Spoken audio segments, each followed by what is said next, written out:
Hello बच्चों, let's read the question. इस question में हमें बोला गया है कि कौन सा स्टेटमेंट्स करेक्ट है।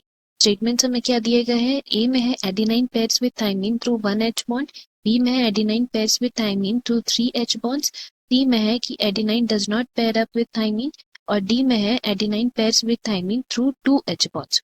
तो इस क्वेश्चन के लिए हमारा की कॉन्सेप्ट जो है वो हो जाएगा चारगर्व्स रूल। तो जैसे कि हम लोग जानते हैं कि हमारा जो डीएनए का मॉडल था that was proposed by Wilkins and Franklin। इन्होंने ये डीएनए का मॉडल प्रपोज किया था एंड ये जो डीएनए का मॉडल उन्होंने प्रपोज किया था that was double stranded helical structure. तो ये जो डबल स्ट्रैंडेड हेलिकल स्ट्रक्चर है उसमें अगर हम लोग बात करते हैं कि कंपोनेंट्स की जिससे हमारा डीएनए मॉडल बना हुआ था, they were nitrogenous basis, pentose sugar और फॉस्फेट ग्रुप। तो उसमें जो नाइट्रोजिनस प्रेजेंट थे, नाइट्रोजिनस बेसिस, इन नाइट्रोजिनस बेसिस के बारे में ये हम लोग को जानना है कि they were प्योरीन and pyrimidine. And अगर हम लोग बात करते हैं इन दोनों की, देन प्यूरीन्स में हमें क्या क्या मिलते थे, एडेनाइन एंड गुआनाइन, और पायरीमिडीन में क्या मिलते थे, थाइमीन एंड साइटोसिन। तो एक और साइंटिस्ट थे जिनका नाम था एरविन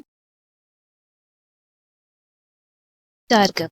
इन्होंने क्या किया था, इन्होंने इन जो नाइट्रोजिनस बेसिस है उनके पेयरिंग के लिए रेशियोज निकाले थे, जिसके हिसाब से था कि प्योरीन्स जो हैं they will always pair up with pyrimidine, and ये जो उनका पेयरिंग अप होगा they will always be in the same ratio.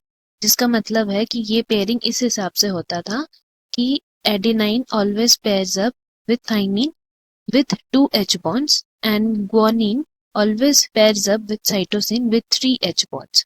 इसका मतलब है कि एडेनाइन थाइमीन के साथ हमेशा पेयर करेगा, गुआनिन के साथ हमेशा साइटोसिन पेयर करेगा, एंड वो पेयर अप कैसे होता था, विथ हाइड्रोजन बॉन्ड्स, विथ ए और टी के बीच में 2H बॉन्ड्स होते थे एंड जी और सी के बीच में 3H बॉन्ड्स होते थे। तो ये उनका पूरा रूल था। तो इसके अकॉर्डिंग अगर हम लोग देखें स्टेटमेंट्स को, तो यहाँ हमारा करेक्ट स्टेटमेंट कौन सा हो जाएगा, option D, that is adenine pairs with thymine through 2H bonds। Hope you have understood. Best of luck. Thank you.